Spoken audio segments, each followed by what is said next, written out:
President William Ruto uria wanĩrĩire mũbango ũyũ augĩte kumana na wĩingĩ wa andũ arĩa marathamĩra mataũni-inĩ kuma matũũra-inĩ motungata marĩa megũkania na waki wa nyũmba cia raithi, thirikari nĩyonete bata wa motungata maya matwarane na waki wa nyũmba ici marĩa nĩ hamwe na tabarĩra cia maĩ, thitima, mathibitarĩ, macukuru gatagatĩ-inĩ ka mangĩ. Housing, according to the UN, and I have the UN representative here, when you talk about adequate housing, it comes with many things.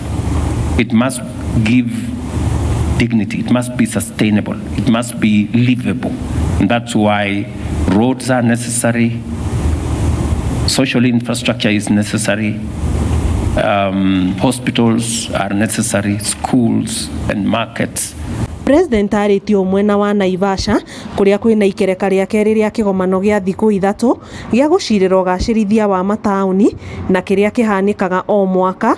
Minister wa mĩgũnda, ũgacĩrithia wa mataũni na waki wa nyũmba Alice Wahome akiuga nyũmba ici iraneanwo irĩ na motungata maya.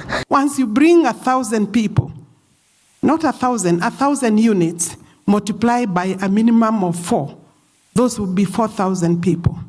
The area becomes an urban center, and therefore we must ensure that within the Act, where we have been allowed to ensure that other associated facilities are built within the project, we will for sure continue to do that. So don't ask us why we are doing lighting, water.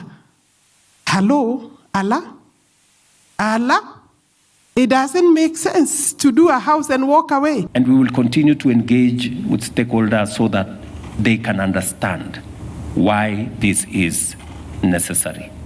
Hamwe na arĩa mekinyĩtie kĩgomano-inĩ gĩkĩ nĩ mwandĩki mũkaru thĩinĩ wa ministry ya waki wa nyũmba cia raithi Charles Higa, ũrũgamĩrĩri wa bengi ya thĩ, ũndũ ũmwe na kanjũ ya magavana kũhĩtũkĩra gavana wa kaunti ya Naikuru Susan Kĩhĩka.